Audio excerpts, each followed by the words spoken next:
Hi అండి. ఈరోజు వీడియోలో కొంచెం నెక్ అనేది పైకి ఉన్న బ్లౌజ్ కటింగ్ చూపిస్తాను. ఫస్ట్ అయితే నేను 1 మీటర్ లైనింగ్ అయితే తీసుకున్నానండి. నేను దేనికైనా 1 మీటర్ తీసేసుకుంటానండి. కస్టమర్ 80 సరిపోతుంది నాకు అన్నా సరే నేను 1 మీటర్ తీసేసుకుంటానమాట. ఎందుకు కొంచెం అలాగా అతుకులు వేస్తూ కుట్టడం ఎందుకని ఆ 5 రూపీస్ అనేది నేనే పెట్టుకుంటానమాట. యాక్చువల్గా అయితే 1 మీటర్కి 50 రూపీస్ అవుతుంది. 80 సెంటీమీటర్స్కి అయితే మనకి 45 అవుతుంది. నాకు ఆ 5 రూపీస్ పెట్టడం వల్ల నేను చాలా ఈజీగా కుట్టుకెళ్తాను. అంటే ఎక్కడ కూడా అతుకులు పడకుండా. సో అందుకని చెప్పేసి ఆ 5 రూపీస్ నేనే పెట్టుకుని 1 మీటర్ అయితే తీసేసుకుంటానండి. 4 ఫోల్డింగ్ చేసేసాను. చేసుకున్న తర్వాత ఇక్కడ మనం ఏం చేయాలంటే ఎగస్ట్రా ఉన్న క్లాత్ని ఎల్ స్కేల్ సహాయంతో నీట్గా కట్ చేసుకోవాలి. కింద మనకి ఒరిజినల్ క్లాత్కి బార్డర్ రాలేదండి. అందుకని చెప్పేసి నేనైతే పట్టి అతుకుతాను. హెమ్మింగ్ పట్టి అనేది అతుకుతానమాట. అందుకని ఒక పావించి వదిలేశాను. అయితే ఈ కస్టమర్ హ్యాండ్ కొంచెం ఎక్కువైనా కూడా అస్సలు ఒప్పుకోరండి.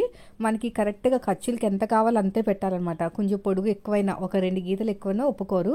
పైన ఖర్చులకి మార్కింగ్ వేసేసుకోండి. అందుకనే ఈ కస్టమర్ వచ్చినప్పుడు నేను హ్యాండ్ హైట్ దగ్గర చాలా జాగ్రత్తగా ఉంటాను. ఒకసారి కుట్టి విప్పించారనమాట. అప్పటి నుంచి నేను కొంచెం జాగ్రత్తగా ఉంటాను.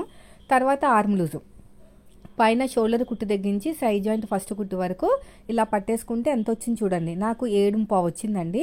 7 నెంబర్ తోటి ఆర్మ్ లూజ్ వస్తే మనం 3 ఇంచులు చంక డౌన్ తీసుకోవాలన్నమాట. ఇక్కడి నుంచి ఇలా 3 ఇంచులకి మార్కింగ్ వేసుకుని చంక డౌన్ అనేది ఇలా స్ట్రైట్గా మార్కింగ్ వేసేసుకోండి. ఇలాగా ఇలా నీట్గా. సో 7.5కి ఇలాగా 7.5 అంటే మనకి ఇక్కడ 3 ఇంచులు వచ్చిందో లేదో చెక్ చేసుకోండి. క్రాస్గా 7.5కి ఒక మార్కింగ్ వేసుకోండి. తర్వాత వచ్చేసి హ్యాండ్ లూజ్ ఎంత ఉందో ఒకసారి అయితే చెక్ చేసుకోండి. ఇలా హ్యాండ్ లూజ్ అనేది ఎంత ఉందో ఒకసారి చెక్ చేసుకోండి. ఇక్కడ నుంచి ఇలా చెక్ చేసుకుంటే మనకి పావుతకు 6 వచ్చింది. అదే మార్కి ఇక్కడ వేసేసుకోవాలి. ఇలా క్రాస్గా ఎగస్ట్రా ఖర్చు కోసం 2 ఇంచులు అయిపోయింది. ఇప్పుడు స్ట్రైట్గా ఆర్మ్ లూజ్ చూసుకోండి. ఎంత వచ్చినా పర్లేదు. దీంట్లో సగానికి ఒక మార్కింగ్ వేసుకుని మళ్ళీ స్ట్రైట్గా ఒక లైన్ వేసుకోవాలన్నమాట. ఇలా చేయడం వల్ల మనకి ఫ్రంట్ పార్ట్లో ముడతలు అనేవి అస్సలు రావు. 7 నెంబర్ తోటి ఆర్మ్ లూజ్ వచ్చింది కాబట్టి ఇలా క్రాస్గా 1.5 ఇంచుకి మార్కింగ్ వేసుకోవాలి. ఏ సైజు వాళ్ళకైనా షోల్డర్ దగ్గర 1 ఇంచు, ఏ సైజు వాళ్ళకైనా అంతే. ఇప్పుడు కర్వ్ స్కేల్ తీసేసుకుని ఇలా నీట్గా కర్వ్ అనేది తిప్పేసుకోండి. మళ్ళీ ఇలాగా స్కేల్ని మళ్ళీ తిప్పేసుకుని ఈ ఆర్మ్ లూజ్ కలిపేసింది. చూసారా కర్వ్ షేప్ అనేది ఎంత బాగా వచ్చిందో. తర్వాత ఇక ప్లస్ గుర్తు దగ్గర 1/2 ఇంచు లోతు మన వైపుకి ఒక 1 ఇంచు, చంక లూజ్ నుంచి మన వైపుకి 1 ఇంచు. ఏ సైజు వాళ్ళకని అదే, ఈ సైజు ఆ సైజు అని ఏం లేదండి. ఏ సైజు వాళ్ళకని ఇదే మెథడు. ఇలా నీట్గా మార్కింగ్ అనేది వేసేసుకోవాలి. అంతేనండి. ఐబ్రో షేప్ అనేది పర్ఫెక్ట్గా వచ్చేస్తుంది అనమాట. ఇప్పుడు ఎలాగైతే మార్కింగ్ వేసామో సేమ్ అదే విధంగా కటింగ్ చేసుకుంటూ వెళ్ళిపోండి. ఇక్కడ కూడా అంతే. ఇక చిన్న టక్ ఇచ్చేసేయండి. ఇక్కడ మిడిల్లో ఒక చిన్న టక్ ఇచ్చేసేయండి. 2 లేయర్స్ని సపరేట్గా తీసేసుకుని ఫ్రంట్ పార్ట్ లోత్ అనేది తీసుకోవాలన్నమాట. ఖచ్చితంగా 2 లేయర్స్ని సపరేట్గా తీసుకోవాలండి. లేకపోతే 2 వైపులా లోత్ అనేది తెగిపోతుంది అనమాట. కట్ అయిపోయిందంటే మళ్ళీ హ్యాండ్ పనికిరాదు. అందుకని 2 లేయర్స్ని తీసేసుకుంటే ఒక రైట్ సైడ్కి ఒకటి లెఫ్ట్ సైడ్కి వస్తుంది. ఇలా నీట్గా ఇక్కడ ఒక మార్కింగ్, కింద ఒక మార్కింగ్ అయిపోయింది. దీన్ని పక్కన పెట్టేద్దాము. తర్వాత వచ్చేసి బ్యాక్ పార్ట్ కటింగ్. ఎక్కడైతే హ్యాండ్స్ కట్ చేసామో ఎగ్జాక్ట్గా ఆపోజిట్లోనే బ్యాక్ పార్ట్ కటింగ్ అనేది చేసుకోవాలి. ఇది ఫ్రంట్ హుక్స్ కాబట్టి బ్యాక్ పార్ట్లో ఫోల్డింగ్ అనేది మన వైపుకు ఉండాలి. ఎల్ స్కేల్ తీసేసుకుని ఇలా నీట్గా మార్కింగ్ వేసేసేయండి. ఇక్కడ ఒక 1/2 ఇంచ్ మాత్రమే తీసుకోండి. చెప్పాను కదా వీళ్ళు హైట్ విషయంలో చాలా స్ట్రిక్ట్గా ఉంటారనమాట. కస్టమర్ ఇష్టాన్ని బట్టి బ్లౌజ్ కుట్టామంటే మనకి ఖచ్చితంగా కస్టమర్స్ వస్తారండి. ఇదే సీక్రెట్. వాళ్ళకి నచ్చినట్టు కుట్టాలి, మనకి నచ్చినట్టు కుట్టకూడదు. నేనైతే ఇలాగే పాటిస్తానండి. అందుకనే కస్టమర్లు వస్తారు. అప్పుడప్పుడు చెప్తారనమాట, వాళ్ళకి నచ్చినట్టు కుట్టేస్తారు, నువ్వు అలా కుట్టవని చెప్తారు. ఎందుకంటే వాళ్ళకి నచ్చినట్టే మనం కుట్టాలి, మనకి నచ్చినట్టు కుట్టకూడదు. తర్వాత హైటు కింద గీత నుంచి పైన షోల్డర్ దగ్గర ఒక మార్కింగ్, ఎక్స్ట్రా ఖర్చు కోసం ఒక 1/2 ఇంచు అయిపోయింది. ఎల్ స్కేల్ తీసేసుకుని ఇలా నీట్గా మార్కింగ్ వేసేసుకోండి. తర్వాత నెక్ డిప్ మనకి సగానికి ఫోల్డ్ చేసేసుకుని వీప్ పార్ట్ హైట్ ఎంత ఉందో ఒకసారి మార్కింగ్ వేసుకుని కింద ఖర్చులు వదిలేసుకుని పైన మార్కింగ్. ఇది కూడా అయిపోయింది. ఇప్పుడు పొడిగి ఎంత వచ్చింది? దగ్గర దగ్గర 9 ఇంచులు వచ్చిందండి నెక్ డీప్. అంటే ఇది ఆర్మ్ లూజ్కి 1 ఇంచ్ కప్పితే చెస్ట్ వచ్చేస్తుంది. సో నాకు 7.5కి 1 ఇంచ్ కప్పితే 8.5, ఎక్స్ట్రా ఖర్చు కోసం 2 ఇంచులు. ఈ పైన కూడా అంతే, 8.5 ఎక్స్ట్రా ఖర్చు కోసం 2 ఇంచులు. నాకు కస్టమర్లు అనేది పెరగడానికి ఇదే టిప్ బాగా ఉపయోగపడిందండి. మనకి నచ్చినట్టు కుట్టేయకూడదండి, వాళ్ళకి ఎలా కావాలంటే అలాగే కుట్టాలన్నమాట. తర్వాత నెక్ విడ్త్ కోసం 2 ఇంచులు తీసుకుంటున్నాను. ఎగస్ట్రా ఖర్చు కోసం ఒక పావు ఇంచు. కింద మనకి 3 ఇంచుల కన్నా కొంచెం తక్కువే తీసుకోండి. అయినా అది కూడా ఎక్కువే అనిపిస్తుంది వీళ్ళకి. ఒకసారి చెక్ చేస్తాను, ఎందుకంటే వీళ్ళు నాకు దగ్గర చాలా బ్లౌజ్ కుట్టించుకున్నారు. నాకు కొంచెం గుర్తులేదనమాట. ఎప్పుడో ఒక 5 డేస్ బ్యాక్ 6 డేస్ బ్యాక్ కుట్టాను, కానీ గుర్తులేదు 3 ఇంచులు అనేది. మనం ఇప్పుడు చెక్ చేసుకుంటే సరిపోతుంది. ఈ కుట్టిన బ్లౌజ్ నాదేనండి, నేను కుట్టిన బ్లౌజే. ఇలాగా నెక్ని కరెక్ట్గా సగానికి ఫోల్డ్ చేసేసుకుని ఒక మార్కింగ్ వేసుకోవాలన్నమాట. ఇప్పుడు నెక్ దగ్గర షోల్డర్ కావాల్సినంత ఖర్చు వదిలేసుకుని గీత పక్క నుంచి, నెక్ రౌండ్ ఉంది కదా పక్క నుంచి ఇలా చూసుకోవాలి. నాకు ఎక్కువైందండి నెక్ అనేది, అంటే నాకు 2.5 ఇస్తే సరిపోతుంది అనమాట. పైన 2 ఇంచులు, కింద 2.5 అనమాట. ఇలా తీసుకుంటే సరిపోతుంది నాకు. లేదంటే నెక్ రౌండ్ అనేది ఎక్కువైపోతుంది. ఇలాగా ఇలా కరువు స్కేల్ తీసేసుకుని నీట్గా కరువు అనేది తిప్పేసుకోండి.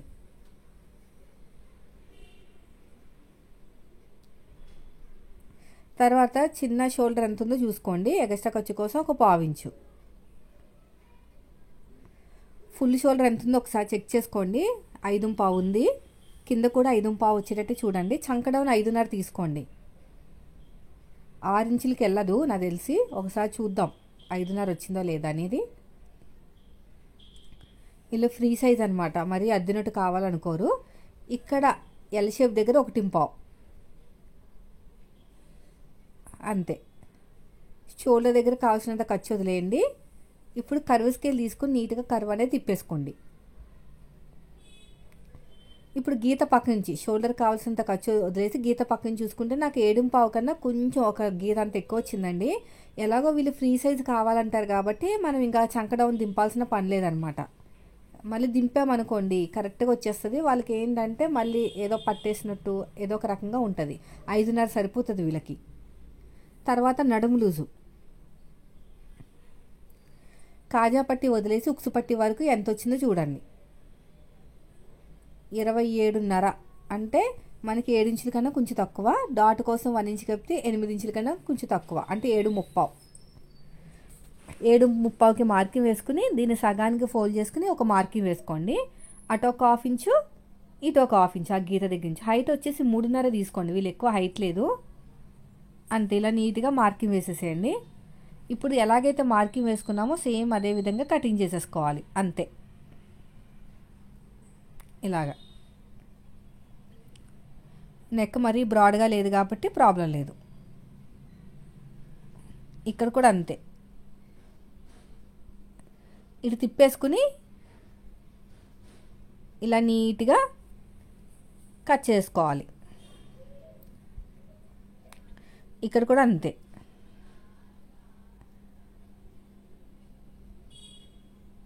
ఇలాగా అయిపోయిందండి.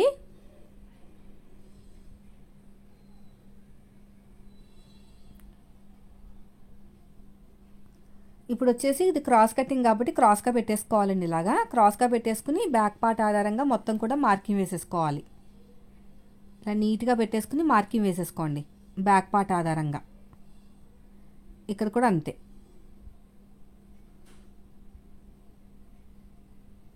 ఇలా నీట్గా మార్కింగ్ వేసేసుకోండి. ఇక్కడ కూడా అంతే. సైడ్కి ఒక 1/2 ఇంచ్ అనేది ఎగస్ట్రా వదిలేయండి. నా మెత్తలో 1/2 ఇంచ్ వదులుతాము. ప్రిన్సెస్ కట్ వస్తే 1 ఇంచ్ వదులుతాం అనమాట. వీపు పార్ట్ దగ్గర స్ట్రైట్గా ఒక మార్కింగ్ వేసేసుకోండి. ఇలా స్ట్రైట్గా ఒక మార్కింగ్ వేసుకోండి.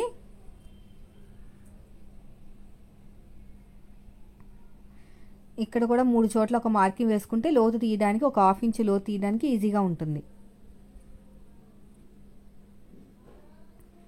ఇలాగా తర్వాత వచ్చేసి నెక్ డీప్ ఎంత ఉందో చూడండి. షోల్డర్ కావాల్సినంత ఖర్చు వదిలేసుకొని మనం front part neck deep, front part height చూసుకోవాలి.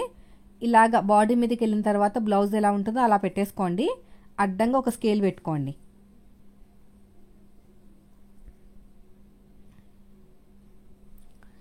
అడ్డంగా ఒక స్కేల్ పెట్టేసుకుని పైన షోల్డర్ కుట్టు దగ్గరించి నెక్ డీప్ వరకు ఎంత ఉందో చూసుకుని దానికన్నా ఒక 2 గీతలు ఎక్కువ తీసుకోవాలి. ఎందుకంటే నెక్ దగ్గర స్లోప్ ఇస్తాం కదా, ఆ స్లోప్లోకి 2 గీతలు వెళ్ళిపోతాయి అనమాట. నాకు 6.5 వచ్చింది, నేను 6.7 తీసుకుంటాను. పైనుంచి ఫస్ట్ లైన్ నుంచి 6.7 తీసుకుంటే ఖర్చులు పోతాయి, అందులోనే 2 గీతలు కూడా వెళ్ళిపోతాయి అనమాట. కొంచెం లైట్గా క్రాస్ తీసుకోండి, ఇలాగా క్రాస్ తీసుకుని నెక్ రౌండ్ కూడా కర్వ్ స్కేల్తో తీసేసుకుని ఒకసారి చెక్ చేసుకోండి నెక్ రౌండ్. ఎందుకంటే వాళ్ళు కొంచెం తక్కువైనా ఒప్పుకోరనమాట. నెక్ రౌండ్ అనేది ఎక్కువే ఉండాలి, తక్కువ అయితే మాత్రం మళ్ళీ ప్రాబ్లమే. కొంచెం కరెక్ట్గా ఉండాలన్నమాట. కరెక్ట్గా ఉంటేనే ఇష్టపడతారు వాళ్ళు. మెయిన్ హైట్ దగ్గర నెక్ దగ్గర చాలా స్ట్రిక్ట్గా ఉంటారండి. వాళ్ళ వీక్నెస్ తెలుసుకున్నామంటే కస్టమర్ వీక్నెస్ ఏంటి, అసలు వాళ్ళకి ఏం కావాలో తెలుసుకుంటే మనం సక్సెస్ అయిపోయినట్టే. చూడండి, కొద్దిగా లైట్గా లూజ్ వచ్చిందనమాట, అంటే ఎక్కువైంది నెక్ రౌండ్ అనేది. కొద్దిగా ఒక గీత అంతా పైకి పెడితే సరిపోతుంది. కొంచెం పైకి పెట్టుకుంటే ఒక్క గీత అంతా పైకి పెట్టేసుకుంటే సరిపోతుంది. ఇంకో జస్ట్ అంతా. అది కూడా పెట్టలేదు అనుకోండి, మళ్ళీ నెక్ అంతా రెడీ అయిన తర్వాత ఎక్కువైపోతే ప్రాబ్లం అనమాట. ఉక్సు పట్టి కాజాపట్టి హైటు, ఫ్రంట్ పార్ట్ హైట్ తెలియాలంటే పైన షోల్డర్ కుట్టు దగ్గరించి కింద మెయిన్ డాట్ ఖర్చులతో కలిపి ఎంత వచ్చింది చూడండి. నాకు 12 ఇంచులు వచ్చింది. ఇక్కడ పైన షోల్డర్ కావాల్సినంత ఖర్చు తెలిసి 12 ఇంచులకు మార్కింగ్ వేసుకున్నాను. అయిపోయింది. ఇక్కడ ఫ్రంట్ పార్ట్కి బ్యాక్ పార్ట్కి తేడా చూడండి ఎంత తక్కువ వచ్చిందో. ఎందుకు వచ్చిందంటే వీళ్ళకి చెస్ట్ మామూలుగానే ఉంది, హెవీ చెస్ట్ కాదు, కానీ హైట్ తక్కువ అనమాట వీళ్ళు. ఇప్పుడు ఇక్కడ నుంచి ఒక 2.5కి మార్కింగ్ వేసుకోండి. ఉక్సు పట్టి కాజా లైన్ నుంచి డాట్కి మధ్యన గ్యాప్ మనం తీసుకున్న ఆది బ్లౌజ్ నుంచి 30 ఇంచు ఉంది, 1 ఇంచ్ లేదు. తర్వాత డాట్ హైట్ కూడా మార్కింగ్ వేసేసుకోండి. తర్వాత వచ్చేసి ఉక్సు పట్టి కాజాపట్టి హైట్ తెలియాలంటే కింద నుంచి 2 ఉక్స్కి, లేదు అంటే మనం అక్కడ జాయింట్ వస్తుంది కదా కాజా మనకి షేప్ బెల్ట్ జాయింట్, అక్కడి నుంచి ఒక ఫింగర్ అంత గ్యాప్ తీసుకుంటే పర్లేదు. నెక్ దగ్గర ఒక 1/2 ఇంచ్ వదిలేసి ఈ రెండిట్ల మిడిల్లో ఒక డాట్కి మార్కింగ్ వేసుకోండి, 2.5 అంతా. 3వ డాట్ ఈ రెండిట్లని బ్యాలెన్స్ చేసుకుంటూ 3వ డాట్ వేసుకోండి, అంతే. ఇప్పుడు మనం ఎలాగైతే మార్కింగ్ వేసుకున్నామో సేమ్ అదే విధంగా కటింగ్ చేసుకుంటూ వెళ్ళిపోవాలి. ఇలాగా ఇలా నీట్గా కొంచెం పైకి కట్ చేసుకోవాలన్నమాట. మనం చెప్పాం కదా కొద్దిగా లూజ్ వచ్చిందని. ఇలా నీట్గా కట్ చేసుకుంటూ వెళ్ళిపోవటమే. డాట్ల దగ్గర చిన్న టక్ ఇచ్చేసేయండి. ఇక్కడ కూడా అంతే, అడుగు భాగంలో ఒక మార్కింగ్ వేసేసుకోండి. అయిపోయిందండి. ఇప్పుడు షేప్ బెల్ట్ కావాలంటే ఖచ్చితంగా బ్యాక్ పార్ట్ మీద ఫ్రంట్ పార్ట్ పెట్టేసుకుని సైడ్ జాయింట్ వైపుకు ఎంతైతే ఉందో అంతా మనం సైడ్ జాయింట్ వైపుకి షేప్ బెల్ట్ ఇవ్వాలన్నమాట. అలా తెలియాలంటే ఒక 1/4 ఇంచ్ పైకి వదిలేసి చూడండి. నాకు 2 మీద ఒక గీత వచ్చింది. మనం తీసుకున్న ఆది బ్లౌజ్ కూడా ఒకసారి చెక్ చేసుకోండి, మరీ తక్కువ ఉంది కదా అందుకని చూస్తున్నమాట. అంతే వచ్చిందండి. ఇక్కడ కూడా జస్ట్ లైట్గా ఒక గీత ఎక్కువైంది, ఆ గీత కూడా కట్ చేసుకుంటే మనకి షేప్ అనేది పర్ఫెక్ట్గా వస్తుంది. ఎందుకంటే మన కుట్టిన బ్లౌజ్ మనకే వచ్చినప్పుడు కొంచెం జాగ్రత్తగా ఉండాలన్నమాట. వాళ్ళకి నచ్చింది కదా, ఇంకా బాగా నచ్చింది కాబట్టి అలాగే కుట్టాలన్నమాట. అయిపోయిందండి, చూడండి. సో దీన్ని తీసేసి పక్కన పెట్టేద్దాం. ఇంకా ఇప్పుడు నాకు ఈ క్లాత్ మిగలడానికే నేను 1 మీటర్ తీసుకున్నానండి. అలా అని చెప్పేసి కస్టమర్ మీద వెయ్యను నేను అమౌంట్, నేనే పెట్టుకుంటాను 5 రూపాయలు. 5 రూపాయల కోసం చూస్తుంటే మనకి చాలా ఇబ్బంది అయిపోతుంది అనమాట అతుకులు వేయడం. అదే 5 రూపాయలు మనకి కాదనుకున్నాం అనుకోండి, చాలా ప్రశాంతంగా బ్లౌజ్ అనేది ఫాస్ట్గా కుట్టేసుకోవచ్చు. ఇది కూడా ఒక రకమైన టిప్పే. మీరు 5 రూపాయల కోసం చూసుకుంటే మాత్రం అతుకులు వేసుకోవాల్సిందే. ఇలాగ డబుల్ పెట్టేశాను, ఎందుకంటే ఇంకా మనకి ఎలాగో వేరే కలర్ క్లాత్ కావాలి కాబట్టి ఈ క్లాత్లోనే తీసేసుకుంటే పల్చగా ఉందన్నమాట. ఒరిజినల్ క్లాత్ అనేది పల్చగా ఉంది, వేరే కలర్ వేస్తే కనిపించే ఛాన్సెస్ ఉంటాయి. ఫినిషింగ్ కూడా నీట్గా కనిపిస్తుంది కదా. పైకి క్లాత్ కూడా మనకి ఎక్కువే ఉంది, లైనింగ్ క్లాత్. ఇప్పుడు పొడుగు వచ్చేసి చిన్న సైజు బ్లౌజ్ కాబట్టి 11.5 ఇంచులు, నేను పొడుగు 11.5 ఉంది, అంతా ఉంచేసుకుంటాను. ఇటు సైడ్ వచ్చేసి 2 మీద 2 గీతలు. ఉక్స్ పట్టి కాజా పట్టి వైపుకి షేప్ వచ్చేసి ఒక 1/2 ఇంచ్ పైకి వదిలేసి చెక్ చేసుకోండి. పాతకు 3 1/2 ఇంచ్ ఎందుకు వదిలేయమనంటే పైన 1/4 ఇంచ్ ఖర్చు, కింద 1/4 ఇంచ్ ఖర్చు.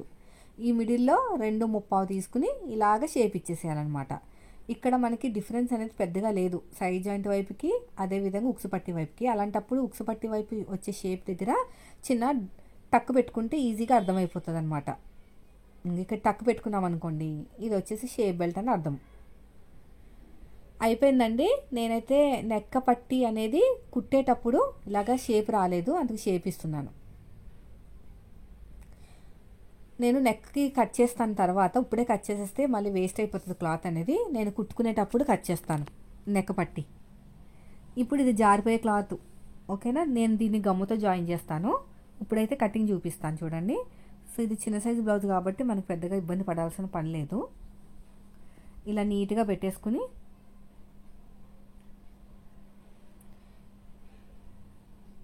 ఇలా కరెక్ట్గా పెట్టేసుకుని ఇక్కడ కూడా మనకి హ్యాండ్ దగ్గర కూడా కరెక్ట్గా పెట్టేసుకొని ఇంకా క్రాస్గా పెట్టేసుకోండి, అంతే. పిన్నులు పెట్టుకుని కట్ చేసుకోండి. నేను పిన్నులు పెట్టుకోలేదు, మీరు పిన్నులు పెట్టుకుంటే జరగదనమాట. ఇలా నీట్గా కట్ చేసుకుంటూ వెళ్ళిపోవాలి.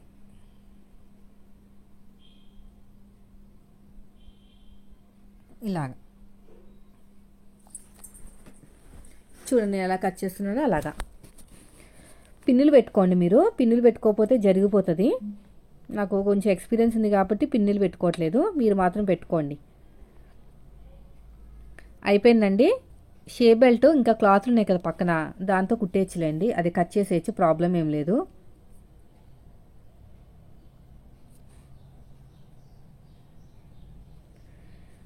ఇక్కడ కూడా అంతే, ఇలాగా చూడండి. మనకి సైడ్కి క్లాత్ ఉంది కదా, దాంతో నేను షేప్ బెల్ట్ అనేది కట్ చేసుకుంటాను కుట్టేటప్పుడు. సో దీనంతా గమ్ముతో జాయిన్ చేసామంటే సూపర్ ఫినిషింగ్ వస్తుందండి, ఎక్కడ కూడా ఒక ముడత కూడా కనిపించదు అనమాట. చూసారు కదా, మనకి నచ్చినట్టు కాకుండా కస్టమర్కి నచ్చినట్టు కుట్టామనుకోండి కస్టమర్స్ పెరుగుతారు, అంతేగాని మనకి నచ్చినట్టు కుడితే మాత్రం కస్టమర్స్ రారండి. ఏదో మొహమాటం కొద్దీ ఒకసారి 2 సార్లు వస్తారు, తర్వాత వాళ్ళు ఏమంటారంటే ఇంకా నీ దగ్గర సెట్ అవ్వట్లేదు అంటారనమాట. సో అదొకటి మీరు ఫాలో అవ్వండి. సో ఈ వీడియో నచ్చితే ఖచ్చితంగా లైక్ చేయండి ఫ్రెండ్స్. నేను పాటించిన టిప్స్ మీరు పాటించారనుకోండి, ఖచ్చితంగా 100% సక్సెస్ అవుతారు, కస్టమర్స్ కూడా పెరుగుతారు. Thank you for watching.